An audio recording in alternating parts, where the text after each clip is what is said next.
Hello, నేను మీ CS రావు. వ్యూహం cinema విడుదల కాబోతుంది మరొక 24 గంటల్లో. ప్రివ్యూ అయితే చూసాము, మీ ఇద్దరం చూసాము. భరద్వాజ్ గారు కూడా నాతో ఉన్నారు. దాని మీద రివ్యూ చేసుకునే ప్రయత్నం చేద్దాం. హలో భరద్వాజ్ గారు. హలో అండి. సో ప్రివ్యూ అయితే చూసాము. ఏమనిపిస్తుంది మీకు ఆ సినిమా చూసిన తర్వాత? అంటే వరుసగా 4 సినిమాలు, అంటే ఆంధ్రప్రదేశ్ రాజకీయ చిత్రం మీద 4 చిత్రాలు సెల్యులాయిడ్ మీద జనాల్లోకి పంప్ చేయడానికి ప్రయత్నం చేస్తున్నారు. ఆల్రెడీ 2 వచ్చేసినాయి. ఇప్పుడు ఇది మీరన్నట్టుగా 24 గంటల్లో ప్రేక్షకుల్ని తట్టబోతోంది. స్ట్రైక్ చేయబోతోంది ఒక 24 గంటల్లో.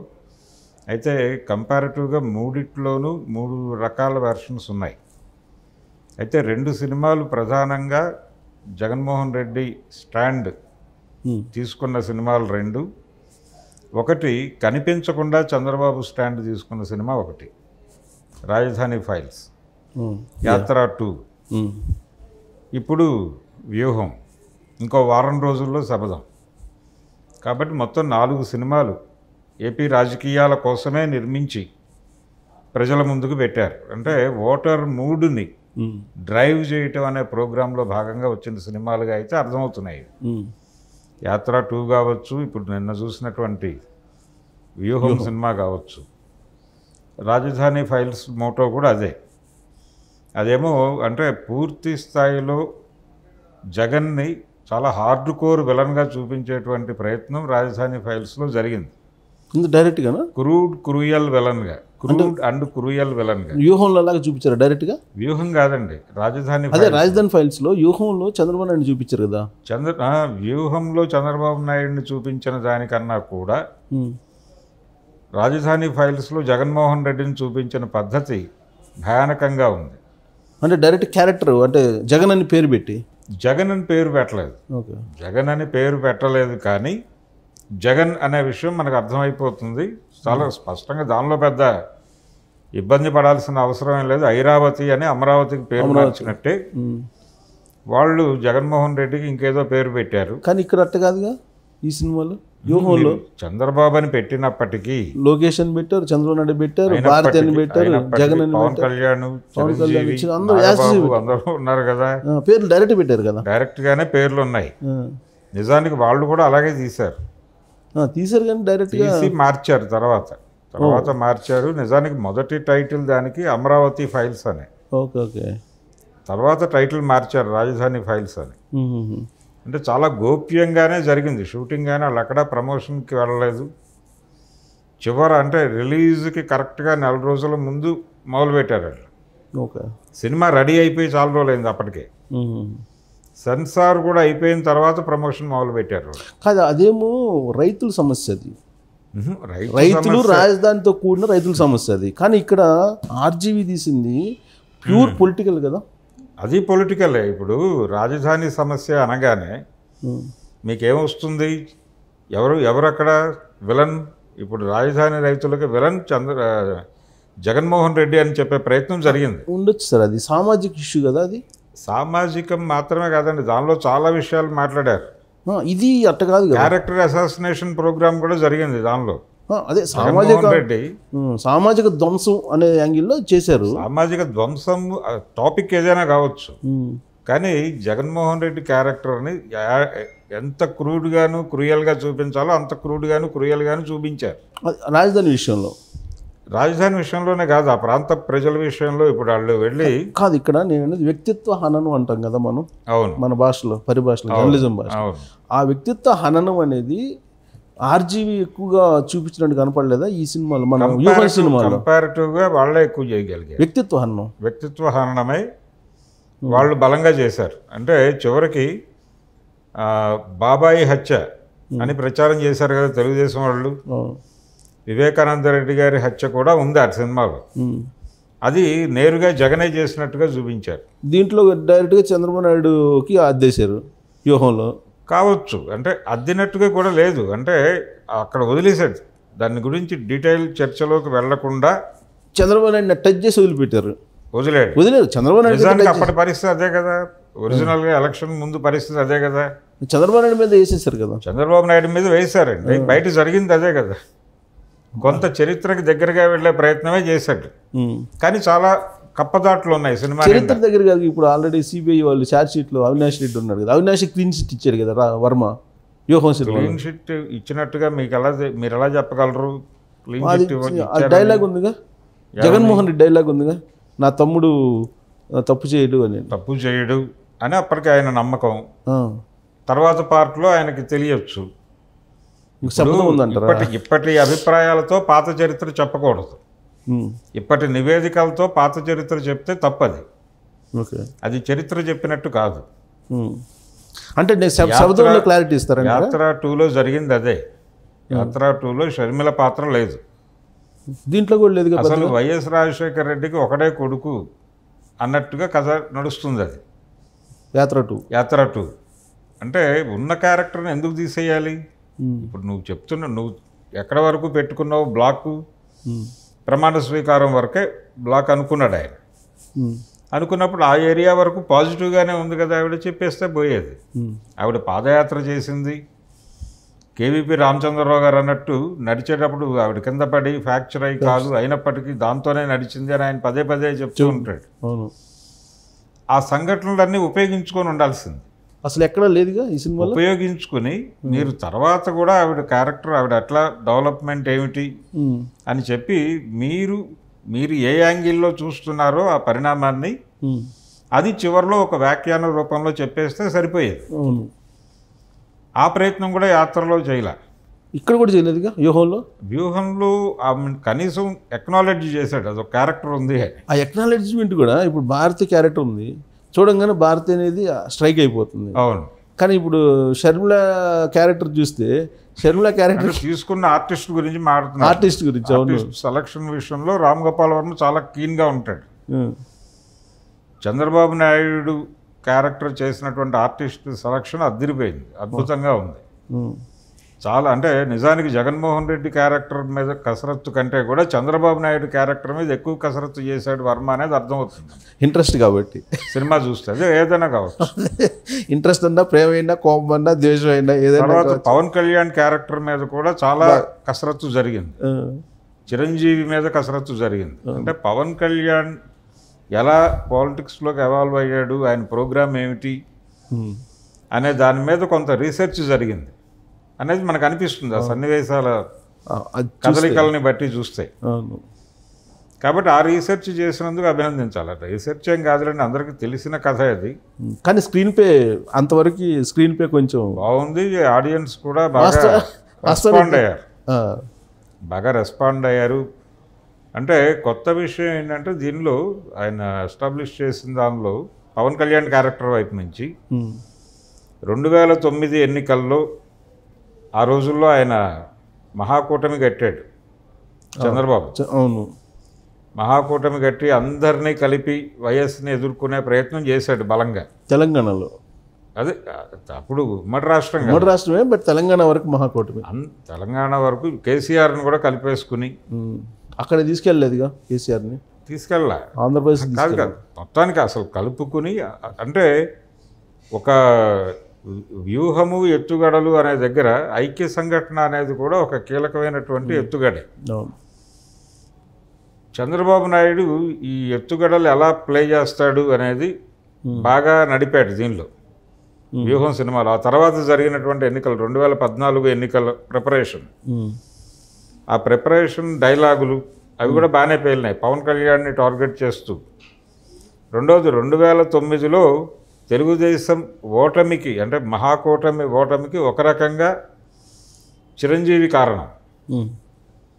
ఆ క్యారెక్టర్ని కూడా సినిమాలో ఎస్టాబ్లిష్ చేశారు. వ్యూహంలో చిరంజీవి క్యారెక్టర్ని ఎస్టాబ్లిష్ చేసి, అంటే ఆయన మెర్జ్ అయ్యేది డైలాగ్ ఆ సన్నివేశమేగా. చంద్రబాబు మీద కొంత నెగిటివ్ డైలాగ్ చెప్తాడు ఆయన.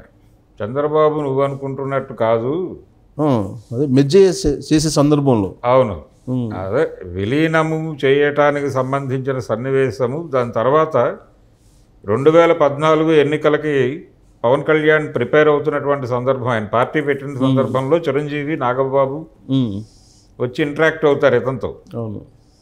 ఆ ఇంటరాక్ట్ అయినప్పుడు డైలాగుల్లో చాలా క్లియర్గా చిరంజీవి చంద్రబాబు గురించి చాలా జాగ్రత్తలు తీసుకో, లేకపోతే తోలు లేచిపోతుంది అన్న లెవెల్లో చెప్తాడు. అవును కాషన్ నోటీసులు ఇస్తాడు. అవును నాకు తెలిసి నేను చూసుకుంటానంటాడు ఆయన.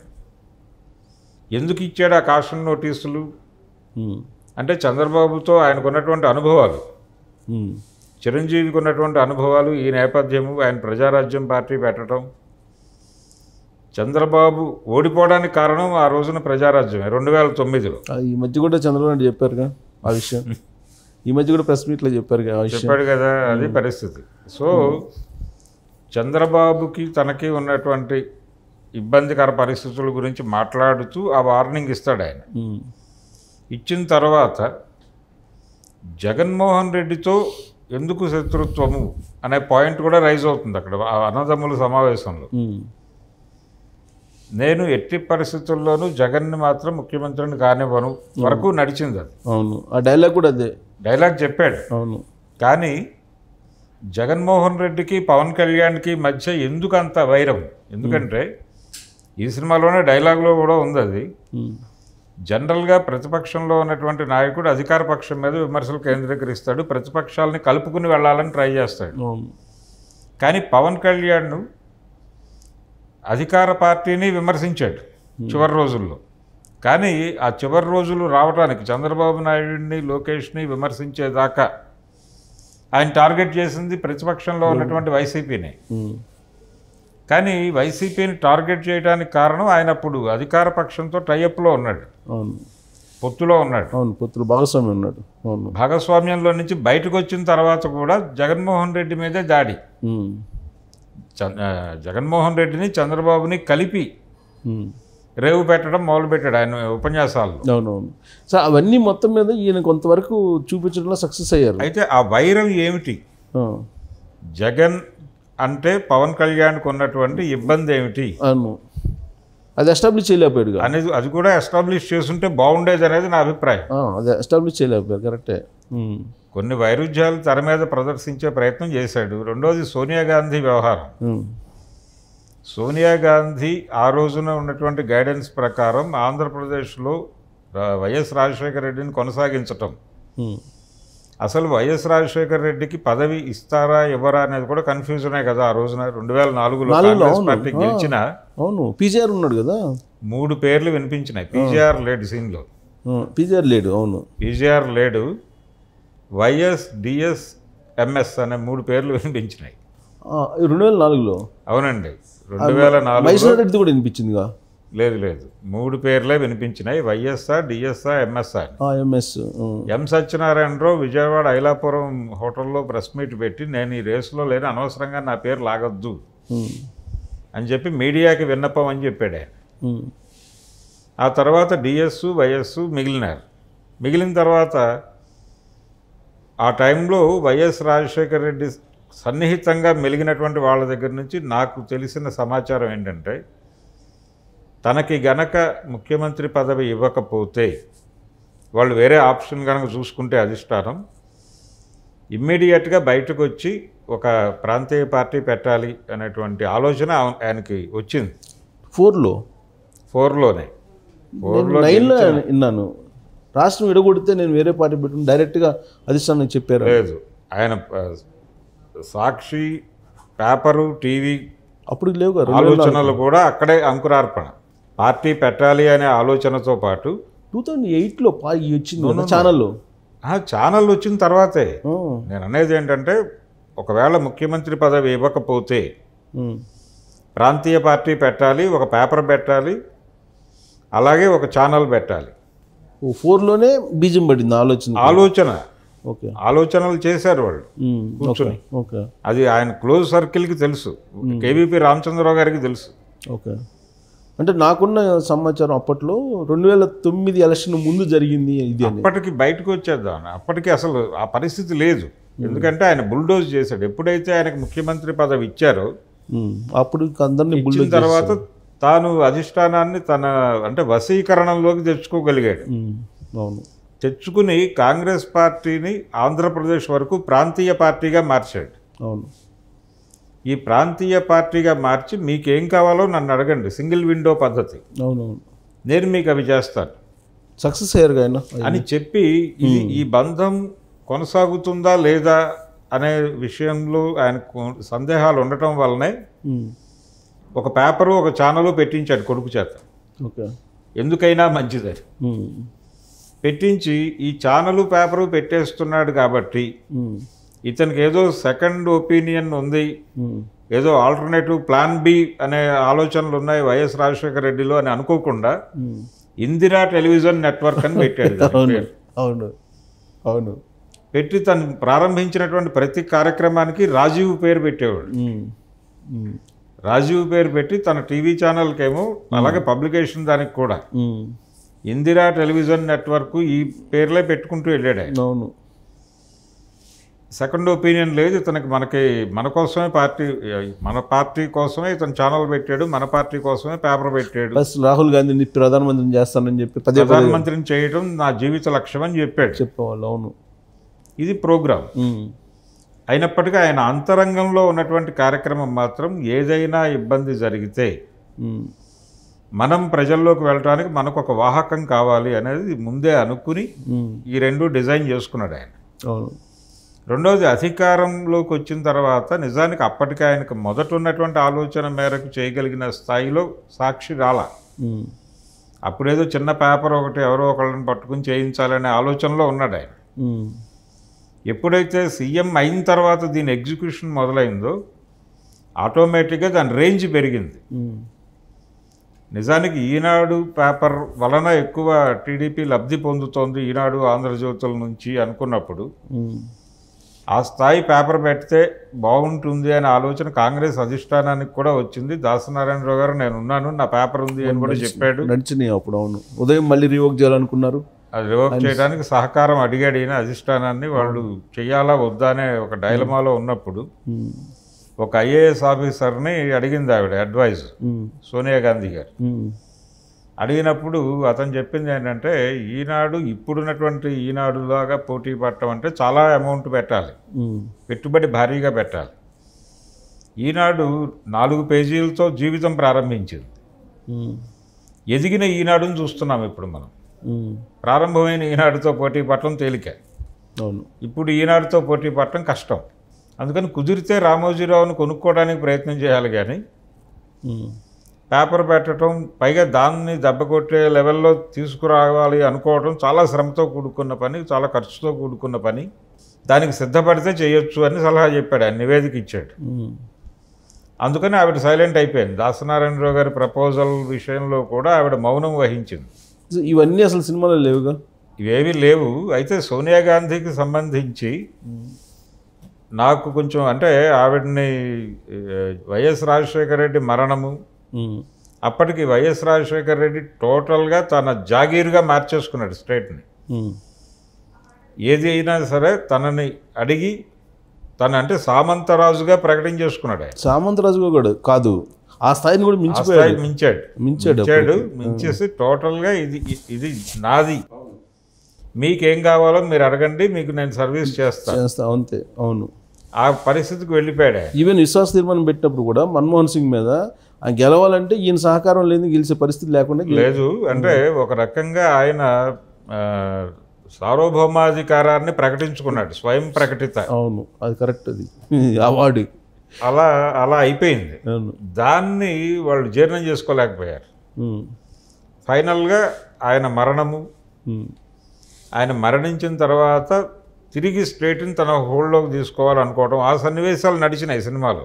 ఆ సన్నివేశాలు నడిచినాయి కానీ సార్ నాకు డౌట్, ఇప్పుడు అది కాంగ్రెస్ కను రాజశేఖర రెడ్డి ఫ్యామిలీ మధ్య జరిగినటువంటి వ్యవహారం. అవును, సరే, సహజంగా ఏంటంటే ప్రత్యర్థులు బలహీనపడినప్పుడు పక్క వాళ్ళు ఎలాగూ రాజకీయంగా సంతోషపడతారు. అవును, సరే, బయటికి వ్యక్తం చేయకపోయినప్పటికీ లోపల సంతోషపడతాం అనేది సహజం. కానీ ఇక్కడ చంద్రబాబు నాయుడు మొత్తం చేసినట్టు విలన్గా చూపించారు ఎందుకు? అదేమో జరిగిందేమో సోనియా గాంధీ కను వైఎస్ ఫ్యామిలీకి. అవును, ఈ మధ్యలో ఈయన ఎందుకు ఇరికిచ్చారు అంటే 2 ఎన్నికల్లో వరుసగా పరాభవం పొందాడు ఈయన. అవును, చంద్రబాబు 2004, 2009 2 ఎన్నికల్లోనూ ఓటమి పాలవటం. అవును, పైగా తీవ్ర ప్రయత్నానంతరం ఓడిపోవటం 2009లో బాగా ఇబ్బంది పెట్టింది. అవును, కాబట్టి ఆ సఫరింగ్లో ఉన్నప్పుడు వైఎస్ మరణం ఆయనలో ఒక ఆనందాన్ని కలిగింపజేసింది ఒక రాజకీయ కోణం నుంచి అని చూస్తే అని మాత్రమే చూపించాడు ఆయన. సింబలైజ్ చేశాడు తప్ప. సింబలైజ్ చేశాడు. కానీ ఆ విషయంలో నాకు ఒక అభ్యంతరం ఉంది సార్. అప్పుడు తినుబండారాలు కూడా తింటా కనిపించేది ఆ సీన్లో. ఎవరు ఎంజాయ్ చేస్తా పక్కన లోకేష్, తర్వాత వాళ్ళందరితోటి కలిసి ఈయనేదో సంతోషంగా పంచుకుంటున్నట్టు ఆనందాన్ని చూపించారు. కానీ వాస్తవంగా సెలబ్రేటివ్ మూడ్లో ఉన్నారనేది చూపించారు. అది వాస్తవం కాదనుకుంటున్నాను నేను. ఎందుకనంటే రాజశేఖర్ రెడ్డికి చంద్రబాబు నాయుడికి మధ్య కొంత స్నేహ భాగం అయితే ఉంది. ఆ చనిపోయిన దాన్ని ఆనందంగా సెలబ్రేట్ చేసుకునే దానికి ఆయన చంద్రబాబు నాయుడు వెళ్ళి ఉండడం నేను అనుకుంటున్నాను. సెలబ్రేషన్ జరిగి ఉండకపోవచ్చు, కానీ వైఎస్ మరణము అనేది తన పార్టీకి తను తిరిగి పొలిటికల్ ఏరియాలో తన రోల్ ప్లే చేయడానికి కొంత వెసులుబాటు కల్పిస్తుంది, ఇంటర్నల్గా ఉండి ఉండొచ్చు అది అనే అభిప్రాయం ఉండుంటుంది ఆయనలో. డెఫినెట్గా ఉంటుంది కదా, ఉంటుంది సహజంగా, అది ఉంటుంది, మానవ సహజం. అది ఒక అంటే ముఖ్యమంత్రి పదవిలో ఉండి ముఖ్యమంత్రిగా ఉండి పోవటం ఆయన. అప్పుడు చంద్రబాబు నాయుడు మీద బాంబ్ బ్లాస్ట్ జరిగినప్పుడు కూడా కాంగ్రెస్ వాళ్ళు సెలబ్రేట్ చేసుకున్నాడు. అయిపోయాడు చంద్రబాబు నాయుడు, ఇక్కడ మనకు తిరుగులేదని. ఇప్పుడు 2004 ముందు బాంబ్ బ్లాస్ట్ అయినప్పుడు ఇంక అయిపోయాడు చంద్రబాబు నాయుడు లేడికినా మందే రాజ్యం అని కాంగ్రెస్ వాళ్ళు సెలబ్రేట్ చేసుకున్న వాళ్ళు కూడా ఉన్నారు కదా. కానీ ఇక్కడ ఈ సినిమాలో అది ఎందుకో వాళ్ళిద్దరి మధ్య ఉన్న సాన్నిహిత సంబంధాన్ని బహుశా ఆర్జీవీకి తెలియదేమో అని. లేదు, తెలుసు ఆయనకి.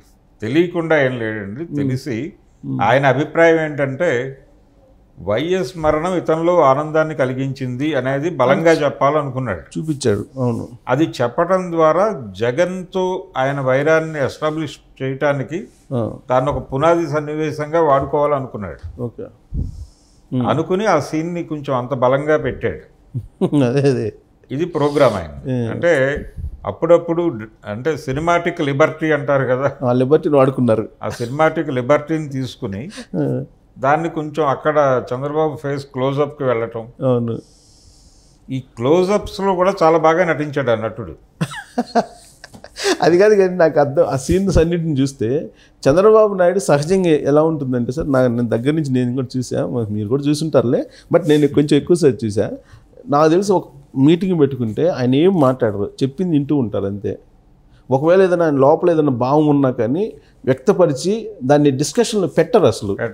కానీ పూర్తి విరుద్ధంగా ఈ సన్నివేశాలను క్రియేట్ చేశారు అనిపించింది నాకు ఆర్జీవీ. అంటే జనరల్గా చంద్రబాబు నాయుడు మెథడ్ ఎలా ఉంటుందంటే తను ఆలోచించుకుని ఒక స్క్రిప్ట్తో బయటకు వస్తాడు. బయటకు వచ్చి ఆంతరంగికులతో డిస్కషన్ పెడతాడు. ఆంతరంగికులతో మాత్రమే, ఓపెన్గా పెట్టరు అసలు. ఆంతరంగికులతో, అది కూడా కూర్చుని కాదు, వాళ్ళకి కమ్యూనికేట్ చేస్తాడు. అది కూడా ఇండైరెక్ట్గా, డైరెక్ట్గా కాదు, మళ్ళీ కాదు. అలాగే అవతల వాళ్ళు మాట్లాడేటప్పుడు ఆ సబ్జెక్ట్లో ఎంటర్ కాకూడదు మనం అనుకున్నప్పుడు అవతల వాళ్ళు మాట్లాడేటప్పుడు ఆయన ఒక్క మాట మాట్లాడతాడు, వింటాడు, అంతే. విని సైలెంట్గా వెళ్ళిపోతాడు తప్ప ఎక్స్ప్రెషన్ ఇవ్వడు. ఫేషియల్ ఎక్స్ప్రెషన్ ఇవ్వకుండా ఫేస్ మీద అంత కంట్రోల్ ఉన్నటువంటి పొలిటీషియన్ని నేను చూడలేదు. అవును, అవతల వాడికి అసలు అంటే బ్లాంక్ ఫేస్ పెట్టేస్తాడు ఆయన. పెట్టేసి అదే దాన్నే మాట్లాడేవాడు రాజశేఖర రెడ్డి తరచు. దాన్ని కూడా ఈ సినిమాలో అవును, నవ్వటం అనేది ఒక భోగం, అది డైలాగ్ కూడా పెట్టారు. జంజాల గారి డైలాగ్ అది. జంజాల గారు పదే పదే చెప్పేవాడు, నవ్వటం అనేది ఒక భోగం, నవ్వకపోవడం అనేది ఒక రోగం. అది కూడా చచ్చిపోయిన సన్నివేశంలో పెట్టారు, నవ్వడం అనేది. చంద్రబాబు అంటే యాక్చువల్గా ఈ నవ్వు మీద అసెంబ్లీలో ఒక చర్చ జరిగింది. అవును, జరిగింది.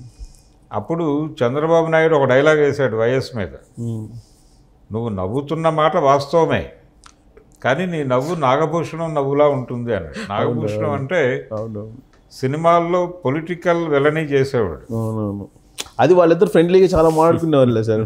అసలు అది చూసే వాళ్ళకి వాళ్ళిద్దరు నిజంగా శత్రువులు అనుకుంటారు, కానీ వాళ్ళిద్దరికి మంచి అండర్స్టాండింగ్. పొలిటికల్గా ఒక టీవీ ఛానల్ ఇంటర్వ్యూలో ఆయన సీఎం అయిపోయిన తర్వాత ఆయన టోటల్ డే లాంగ్ షెడ్యూల్ ఎలా ఉంటుంది అని ఇంటర్వ్యూ చేస్తూ ఒక టీవీ ఛానల్ రోజంతా ఆయనతోనే ట్రావెల్ అయింది.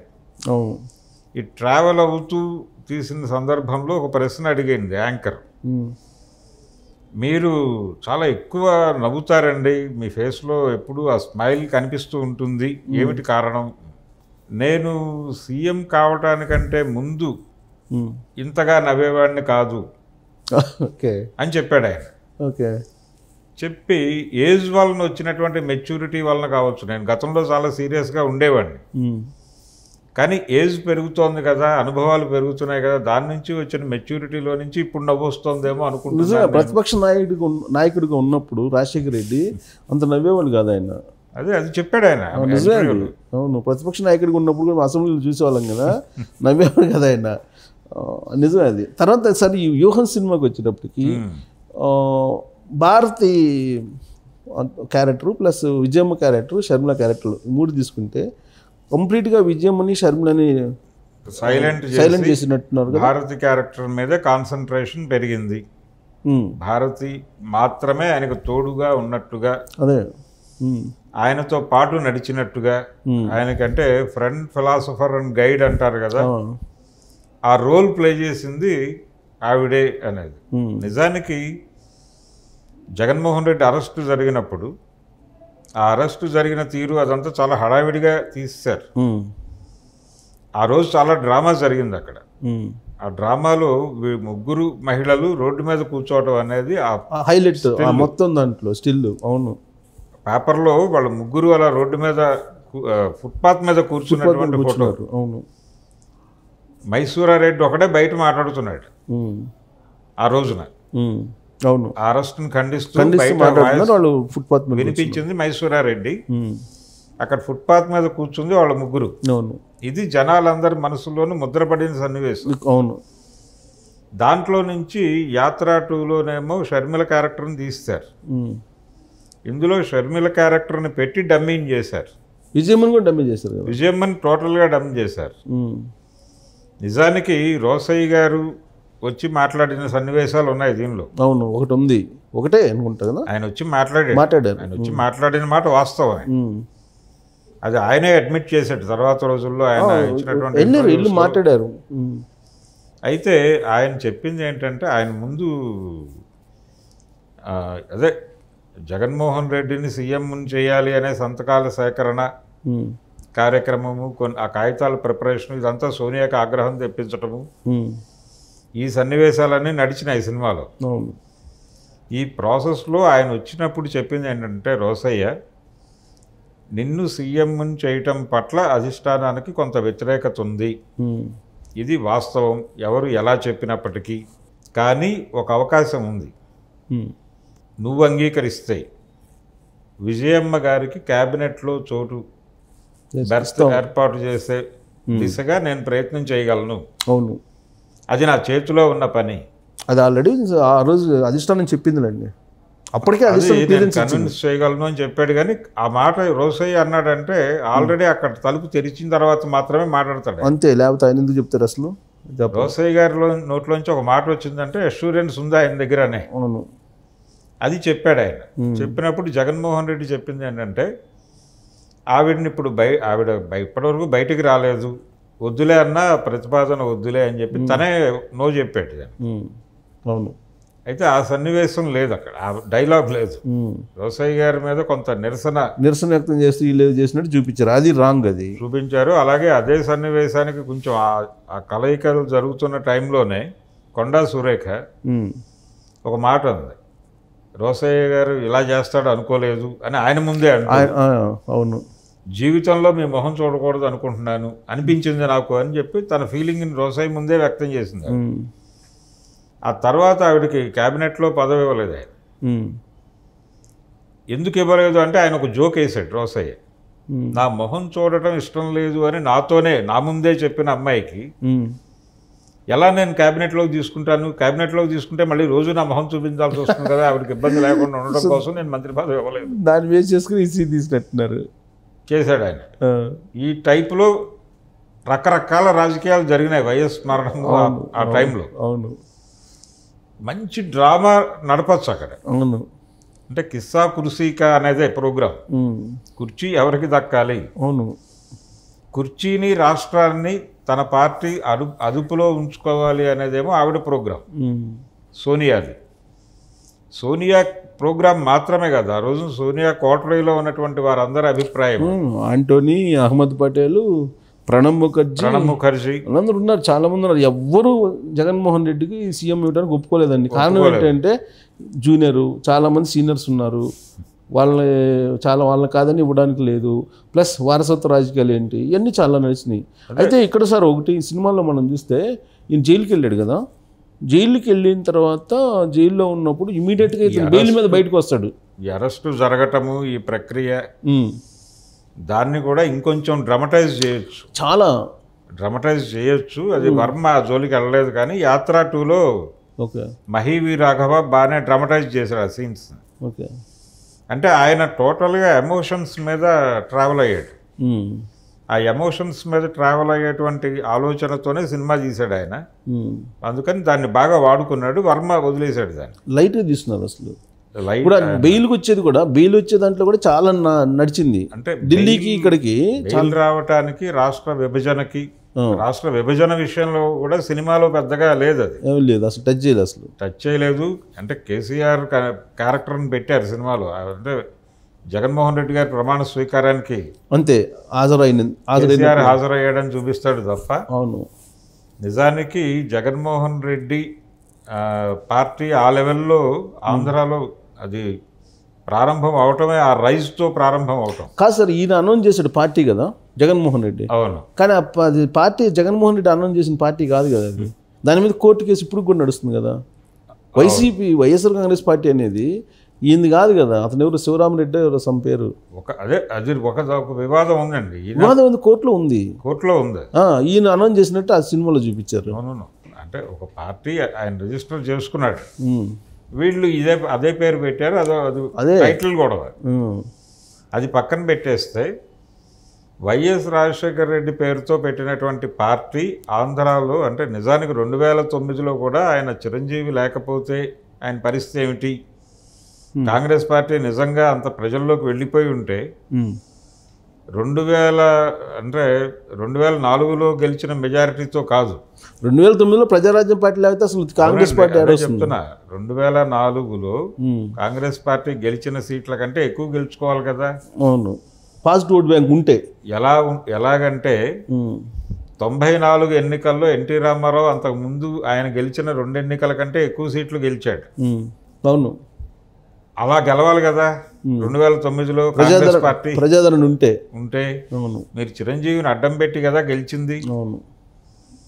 చంద్రబాబు ఓడిపోయి ఉండొచ్చు కాక. కాబట్టి ఆ పరిస్థితిని దృష్టిలో పెట్టుకుంటే వైఎస్ పేరుతో పార్టీ పెట్టాడు జగన్మోహన్ రెడ్డి. పెట్టగానే మీకు ఏపీలో రైజ్ వచ్చింది. 2వ ఎన్నికల్లో ఆయన ముఖ్యమంత్రి అయ్యాడు. ఈ పరిస్థితులన్నిటికీ కలిసి వచ్చిన అంశం ఏంటి వీళ్ళకి? రాష్ట్ర విభజనే. అంతే, విభజన లేకపోతే ఎక్కడ వస్తుంది? రాష్ట్ర విభజన అనే దాన్ని ఏదో మేరకు దాని ఇంపార్టెన్స్, అతని జీవితంలో దాని ప్రాధాన్యత గురించి మాట్లాడాలి కదా సినిమాలో మాట్లాడాలి. సోనియా గాంధీ అసలు రాష్ట్ర విభజన డెసిషన్ ఎందుకు తీసుకుందని కూడా చెప్పాలి. దాన్ని వ్యతిరేకించాడు. ఇప్పుడు జగన్మోహన్ రెడ్డికి అనుకూలంగా కూడా చెప్పచ్చు. ఆయన పార్లమెంట్లో చేసిన ప్రసంగం ఉంది. తర్వాత బయటకు వచ్చి పార్లమెంట్ బయట ఇప్పుడు ఆ బిల్లు పెట్టేటప్పుడు వీళ్ళందరినీ బయటకు పంపించి కదా బిల్లు పెట్టింది. అక్కడ పెట్టినప్పుడు లోపలికి వెళ్ళనే వీళ్ళని పైగా టోటల్గా వాళ్ళని పోలీసుల్ని పెట్టి వాళ్ళ రక్షణలో ఉంచారు. చుట్టూ కమాండోలను పెట్టారు. ఇక్కడ సమైక్య సభ పెట్టారు హైదరాబాద్లో. ఈ కమాండోస్ని పెట్టిన సన్నివేశం ఇవన్నీ చాలా డ్రమటైజ్ అయ్యేవి కదా. అవును, ఆ టైంలో రాజశేఖర రెడ్డి గురించి జగన్మోహన్ రెడ్డి తనతో మాట్లాడిన విషయాలు అనేకం ఆ టైంలో అక్కడ ఉన్నటువంటి ఎంపీలు మాట్లాడారు. తర్వాత రోజుల్లో బయటకు వచ్చి మా నాన్న ఉంటే ఇలా జరుగుండేది కాకపోవచ్చు, మనం అడ్డుకోవటానికి ఏం చేయగలం, ఇవన్నీ మాతో మాట్లాడాడని చెప్పి ఉండవల్లి అరుణ్ కుమార్ వీళ్ళందరూ అవును పదే చెప్తూ అవన్నీ మెన్షన్ చేయకపోగా ఈయన 2-3 చోట్ల మాట తప్పుడు, మడమ తిప్పడు, ఎన్ని డైలాగులు వేశారు. ఇప్పుడు ఈ టైంలో అవి వింటే పబ్లిక్ ఆదరిస్తారా? అంటే 2019కు ముందు జగన్ వేరు, 2019 తర్వాత జగన్ వేరు. Jagan second coin of the Jagan చూసారు పబ్లిక్. చూసిన తర్వాత మాట తప్పుడు డైలాగులకి అట్రాక్ట్ అవుతారా? చెప్పలేము. అంటే ఈ సినిమా తీసుకున్న టైం బౌండ్ వరకు మనం మాట్లాడదాం. అదే ఈ సినిమానే నేను అదే అంటే దీనిలో ఉన్న ప్రాబ్లం ఏంటంటే ఒకటి అది రాష్ట్ర విభజనకు సంబంధించినటువంటి అతని జీవితంలో దానికి ఉన్న ప్రాధాన్యత. అవును, దాని గురించి ఇంకొంచెం సాంద్రతతో మాట్లాడాల్సిన అవసరం ఉంది, అది మాట్లాడలేదు. ఓకే. రెండోది కక్షపూరితంగా జగన్మోహన్ రెడ్డిని అరెస్ట్ చేయించడం అనేది ఓకే, కానీ అతను బెయిల్ రావడానికి కూడా కారణం రాష్ట్ర విభజనే. అది ఎందుకు చెప్పలే అక్కడ బెయిల్ ఏదో వచ్చేసింది, ఈయనేదో న్యాయ పోరాటం చేసి తీసుకొచ్చినట్టు చూపించారు. కాదు కదా, అది కాదు. దాని వెనక రాజకీయ చాలా జరిగింది కదా. అరెస్ట్ వెనకాల ఉన్న రాజకీయమే బెయిల్ వెనకాల కూడా ఉంది, సేమ్ ఉంది కదా, అది చూపిలే ఆయన.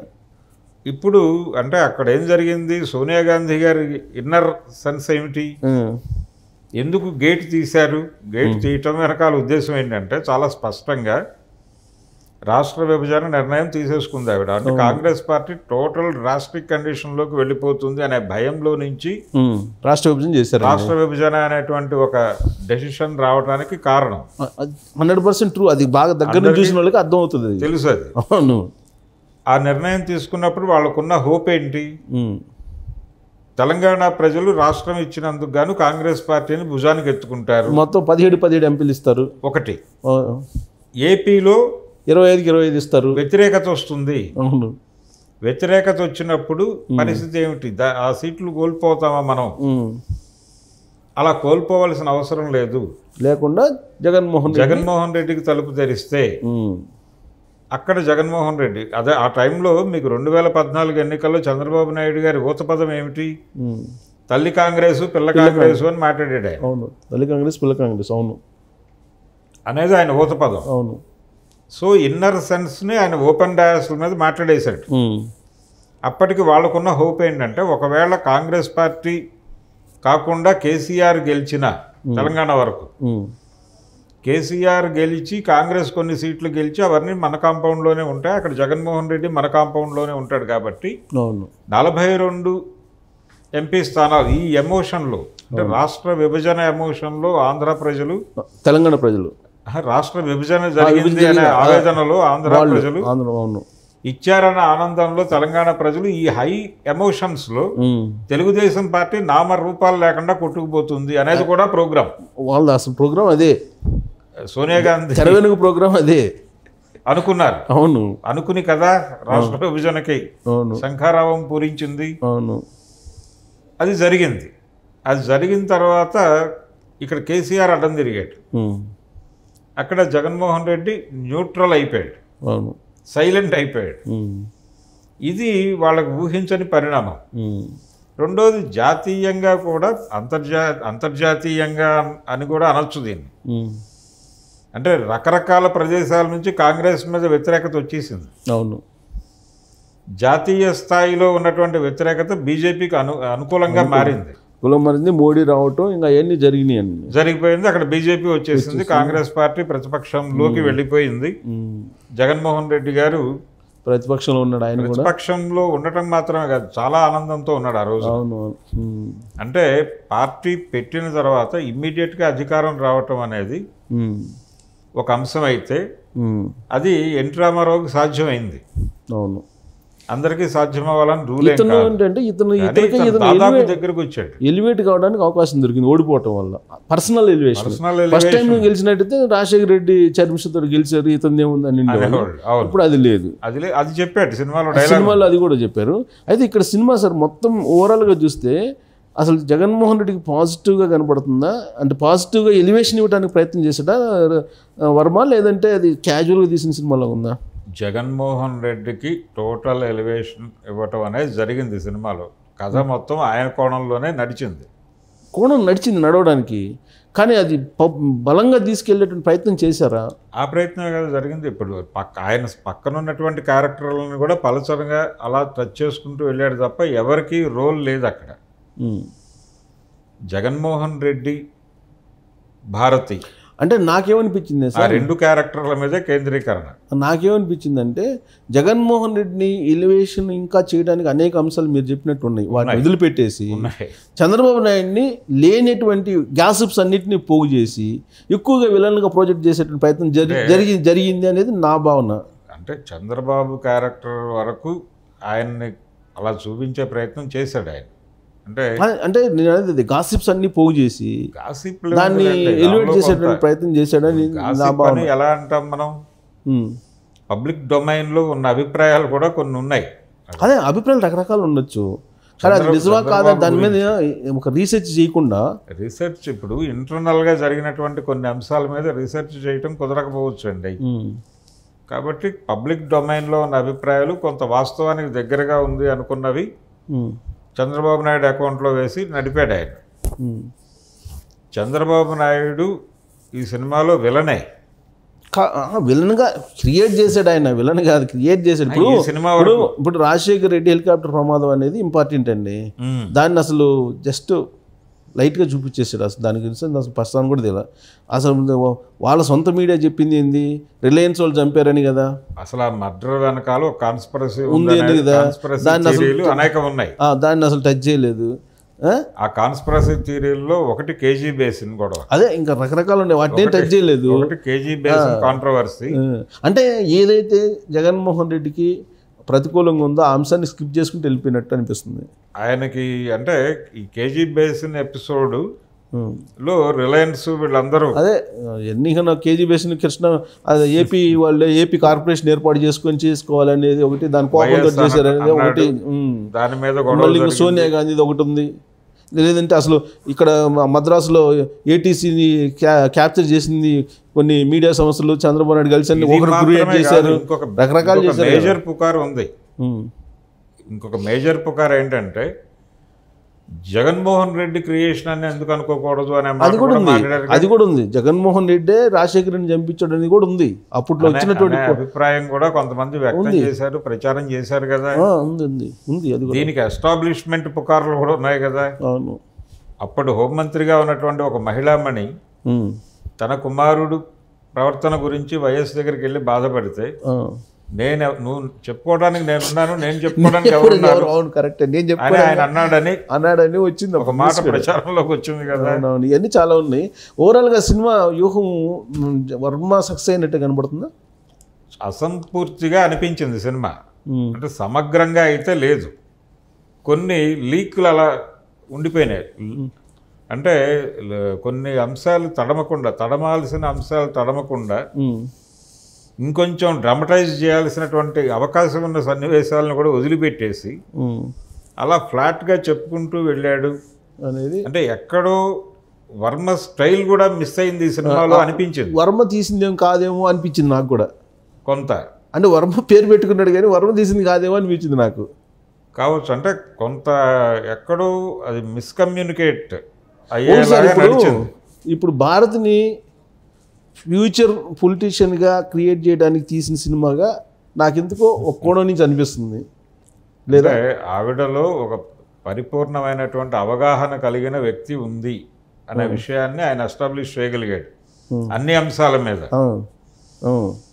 అంశాల మీద పరిపూర్ణమైనటువంటి అవగాహన కలిగి ఒక బ్యాలెన్స్డ్ డెసిషన్ తీసుకోగలిగి డ్రైవ్ చేయగలిగినటువంటి ఒక ఫోర్స్ ఆవిడ అనేది అయితే బలంగా ఇంట్లో ఇంకెవరు లేరు ఆవిడ తప్ప అన్నట్టుగా చూపించేశారు. ఇంకంతే.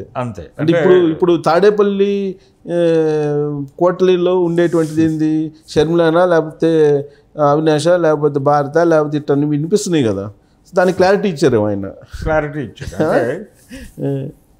ఇప్పుడు పరిస్థితి ఏంటి, ఎలా ఓటర్ని ఏ మేరకు ఈ సినిమా ప్రభావితం చేస్తుంది అనే కోణమే ప్రధానంగా చూడాలి. ఇన్ఫ్లుయెన్స్ అవుతారా ఓటర్స్? అంటే ఈ సినిమాలో ప్రధానంగా టార్గెట్ చేసింది ఎవరిని, రెండు క్యారెక్టర్లను ఆయన కేంద్రీకరించాడు. సోనియా గాంధీ, చంద్రబాబు నాయుడు. సోనియా గాంధీతో పాటు చంద్రబాబు నాయుడుతో పాటు పవన్ కళ్యాణ్ కూడా. పవన్ కళ్యాణ్ చేశారు, లోకేష్ని కూడా చేశారు. లోకేష్ పక్కన పెట్టేయండి, లోకేష్ది ఆయన చాలా ఇంతకుముందు కూడా 2-3 చేశాడు. అవి పక్కన పెట్టేస్తే ప్రధానంగా 3 క్యారెక్టర్లను రేపు ఎన్నికల్లో కీలక పాత్ర పోషించే వాళ్ళ మీద దాడి అయితే జరిగింది. సార్ ఇప్పుడు ఒక క్వశ్చన్ సార్, మీరు చాలా కాలం నుంచి చూస్తున్నారు కాబట్టి ఆ సినిమా థియేటర్కి వెళ్ళి ఈ సినిమాని చూసి బరాయించే వాళ్ళు వైసీపీ వాళ్ళు తప్ప అదర్ దాన్ వైసీపీ ఉంటారా? లేదు, ఎవరికైనా సాధారణ ప్రేక్షకుడికి, న్యూట్రల్ ప్రేక్షకుడికి థియేటర్లోకి వెళ్తే కొంత ఎంటర్టైన్మెంట్ అయితే దొరుకుతుంది. ఎక్కడ దొరికింది ఎంటర్టైన్మెంట్? అలా 4-5 సీన్లు తప్ప మెగా ఫ్యామిలీ సన్నివేశాలు మాత్రమే కాదండి, చంద్రబాబు సన్నివేశాలు కూడా ఎంటర్టైన్మెంట్గానే ఉన్నాయి. అది ట్రైనింగ్గానే నడిపాడు ఆయన. వర్మలో ఒక అద్భుతమైనటువంటి మంచి అంటే హాస్య ఇప్పుడు దాంట్లో ఇప్పుడు గ్రంథులు ఉన్నాయి ఆయనకి. ఇప్పుడు దాన్ని ఏ సినిమా అనుకోవాలి? ఫ్యామిలీ డ్రామా అనుకోవాలా, పొలిటికల్ డ్రామా అనుకోవాలా? అది టోటల్గా పొలిటికల్ సినిమా అండి. పొలిటికల్ జోనర్లో వచ్చిన సినిమా. కానీ ఫ్యామిలీని చూపించారు కదా కొంత. పొలిటీషియన్ అన్న తర్వాత ఫ్యామిలీ ఉండదా? రావుగోపాలరావు చెప్పినట్టు. అంటే మనకి ఇంతకు ముందు వచ్చిన సినిమాలు మండలా తీసుకుని అవన్నీ అని చాలా వచ్చినాయి కదా. వాటిలో అక్కడంతా ప్యూర్ పాలిటిక్స్ కదా. ఏం లేదండి, అందులో కూడా ఫ్యామిలీస్ గొడవలు ఉండేవి. అయితే ఇక్కడ 2 ప్రాంతీయ పార్టీల గురించి చెప్పాలి ఆయన. నేషనల్ పార్టీకి వెళ్ళిపోయారు. 2 ప్రాంతీయ పార్టీల గురించి ప్రధానమైన చర్చ, మధ్యలో జాతీయ పార్టీ ఇన్వాల్వ్మెంట్. అవును. ఈ 2 ప్రాంతీయ పార్టీ అంటేనే కుటుంబ పార్టీ అనే పరిస్థితి కదా. నిజానికి కాంగ్రెస్ పార్టీని కూడా కుటుంబ పార్టీ స్థాయికి కుదించారు. ఆ చర్చ కూడా ఉంది సినిమాలో. అవును. అంటే మీరేమో ఇందిరాగాంధీ చనిపోతే రాజీవ్ గాంధీ ప్రధాని అవ్వచ్చు, రాజీవ్ గాంధీ మరణిస్తే ఆల్టర్నేటివ్గా సోనియా పేరు ముందుకు రావచ్చు, ఆ అవకాశం మీకుంది. ఇక్కడ తండ్రి చనిపోతే కొడుకు ఎవరా? ఇది వారసత్వ రాజకీయం అయినప్పుడు అదెందుకు వారసత్వ రాజకీయం కాకూడదు అని చెప్పారు అని ఒక డైలాగ్ ఉంది కదా సినిమాలో. ఉంది. కాబట్టి ఆ రకరకాల అంటే తనకి వర్మ ఇంకొంచెం శ్రద్ధ పెట్టి తీసుంటే ఇది కొంచెం బెటర్ సినిమా అయి ఉండేది. ప్రోగ్రామ్డ్ సినిమా ఇది. అది సినిమా అంటారా పొలిటికల్ డాక్యుమెంటరీ లాగుందా? పొలిటికల్ డాక్యుమెంటరీ కాదు, డ్రామా బాగానే నడిపాడు. సినిమాకు ఉండాల్సిన క్వాలిటీస్ ఉన్నాయి. నేను డైరెక్టర్గా వర్మని రెస్పెక్ట్ చేస్తాను ఈ విషయంలో. కాకపోతే కొన్ని లూజ్ ఎండ్స్ ఉన్నాయి సినిమాలో. ఇప్పుడు మొత్తం వాస్తవంగా జరిగినటువంటి దాంట్లో 25% అన్న చూపించాడు ఆయన. లేదండి, ఇంకొంచెం ఎక్కువే వెళ్ళాడు. అంటే మీకు 60-40 రేషియోలో నడిచింది అది. 40 చూపించారు అంటారు. 40 ఉంది, 40 ఉందా? 60 ఉంది. 60 దుర్మార్గం ఉంది. ఓకే, 60-40 రేషియోలో. అంటే నిజం అనేది ఒకరికి నిజం, ఇంకొకరికి అబద్ధం, ఒకరి నిజం ఇంకొకరికి నచ్చదు. ఈ చర్చ ఉంది. అవును, అది ఎవరి నిజం వారికే నిజం. ఏ ఇద్దరు మనుషులకి ఒక అభిప్రాయం ఉండదండి. పొలిటీషియన్స్ అసలు ఉండదు. ఇద్దరు పొలిటీషియన్స్ చెప్పేటువంటి మాటల్లో కామన్గా మిస్ అయ్యేది ఏదైతే ఉందో అది మాత్రమే నిజం అని కూడా ఒక అభిప్రాయం ఉంది. దీంట్లో 10 మార్క్స్కి ఎన్ని వేస్తారు ఈ సినిమాక? అంటే జనరల్గా సినిమా రేటింగ్స్ 5కి వెళ్తారండి. Out of 5. ఓకే, 5కి చెప్పండి. అవుట్ ఆఫ్ 5 నేను 2 ఇస్తాను ఈ సినిమాకి. 2 ఇస్తారా? బాగానే ఇచ్చారు సార్ మీరు. నాకైతే 1 అనిపిస్తుంది, 1.5 మ్యాక్సిమం అనిపిస్తుంది. మీరు ఒక కొంచెం ఎక్కించినట్టున్నారు. అవును, అంటే ఇద్దరం పోయి ఒకే టైంలో చూసాం. వర్మ చేసిన కృషి నాకు నచ్చింది. నేను అనుకుంటున్నా, నా భావన ఏంటంటే అసలు వర్మ దాని మీద కాన్సన్ట్రేషన్ చేయలేదేమో అనిపిస్తుంది అది చూస్తే. చేశాడు అంటే నాకు కూడా నాలెడ్జ్ ప్రకారం కృషి చేశాడు. చాలా ప్రిపరేషన్స్ ఉన్నాయి వర్మది. సార్ వర్మ కొంచెం డెప్త్కి వెళ్తాడు. ఇప్పుడు మనం రక్త చరిత్ర చూసినా మీకు ఈ సినిమాలో జరిగింది ఏమిటి అంటే ప్రభావాలు కూడా ఉంటాయి కదా న్యాచురల్గా. అది నేననేది ప్రభావాలు అన్నాను. ఇది programmed cinema. Exactly, programmed cinema. అంతే, ప్రోగ్రామ్డ్ సినిమా అన్నప్పుడు అంటే ఆర్జీవీ ప్రభావం తక్కువ ఉంది దాంట్లో. ఆర్జీవీ ప్రమేయం ఉంది, ఆర్జీవీ మీద కూడా ప్రమేయాలు ఉన్నాయి. అది ఓవర్లాప్ చేసినట్టు అనిపిస్తుంది నాకు. అది కొంత ఆ ప్రభావం కనిపిస్తుంది అందుకే. ఎందుకంటే రక్త చరిత్ర, వంగవీటి, తర్వాత కొండ, ఈ మధ్య తీసిన కొండ, ఈవెన్ వంగవీటిలో కూడా ఆ ప్రభావాలు కనిపిస్తాయి. అంటే వర్మ స్టైల్కి భిన్నంగా, అంటే వర్మలోనే వర్మ వ్యతిరేకి కూడా ఉంటాడు. సో ఇప్పుడు ఈ సినిమాతోటి తెగదింపులు అవుతుందా? ఏది మేము ఎక్స్పెక్ట్ చేసినట్టు లేదు అని చెప్పి? ఏమీ లేదండి, ఆల్రెడీ 2 సినిమాలు అయిపోయి ఉన్నాయి. సో ఈ 2 సెన్సార్ అయిపోయినాయి, 2 రిలీజ్ అయిపోతాయి. ఈ కాపురం ఇక్కడ దాకా నడుస్తుంది. ఆ తర్వాత ఈ కాపురం ఉంటే అంతా ఊడిపోతే అంతా అనుకుంటాడు ఆయన కూడా అంతే అనుకుంటారు, వాళ్ళు కూడా అంతే అనుకుంటారు. ఎవరైనా అదే కదా, డీల్ టు డీల్ నడుస్తుంది పాలిటిక్స్. డీల్ టు డీల్ పాలిటిక్స్లో శబదం సినిమాతో వర్మకి వైఎస్ఆర్సీపీకి కుదిరినటువంటి ఒప్పందం, ఆ డీల్ ఖతమైపోతుందా లేదు, అది అలాగే లైవ్గా ఉంటుందా అనేది చూడాలి. నిజానికి ఆయన ఇటువైపు మళ్లించింది చంద్రబాబు నాయుడే. అంతేనా? ఇదొక ట్విస్ట్. ఎందుకంటే ఎన్టీఆర్ బయోపిక్ అనే ఆలోచన పుట్టినప్పుడు బాలకృష్ణ గారికి మొదట ఓకే ఓకే ఆయన బుర్రలో ఉన్నటువంటి డైరెక్టర్ వర్మ గారే. వర్మ గారితో మాటలు జరిగినాయి. కొంత దానికి సంబంధించి ఒక పాట జై ఎన్టీఆర్ అనే ఒక పాట బయటకు వచ్చింది. ఇవన్నీ జరుగుతున్న క్రమంలో ఈయన ఆలోచనకి వాళ్ళు ఆలోచనకి మధ్య అగాధం ఉంది. ఎవరూ పోడ్చలేనంత అగాధం ఉంది. ఆ అగాధం ఎప్పుడైతే ఆయన చూశాడో తప్పుకున్నాడు సీన్లో నుంచి. ఓకే. ఆ తప్పుకునే క్రమంలో ఆయన చాలా స్టడీ చేశాడు వీళ్ళని. ఆ జర్నీ ఉంటుంది కదా, అవునవును. ఆ జర్నీలో ఆయన చూసినటువంటి విషయాలు ఈ సినిమాలు తీసేటప్పుడు ఆయనకు విపరీతంగా ఉపయోగపడుతుంది. సో అగాధం నుంచి పుట్టుకొచ్చిన ఐడియాస్ ఇవన్నీ. అంతే. ఓకే, థ్యాంక్ యూ భరద్వాజ్ గారు. సో మొత్తం మీద 1.5 నా రేటింగ్ అయితే వ్యూహానికి. భరద్వాజ్ గారు చాలా సీనియరు, సినిమాల్లో పండిపోయి ఉన్నారు, రాజకీయాల్లో కూడా పండిపోయి ఉన్నారు. ఆయన మాత్రం 2 ఇస్తున్నారు, నేను మాత్రం 1.5.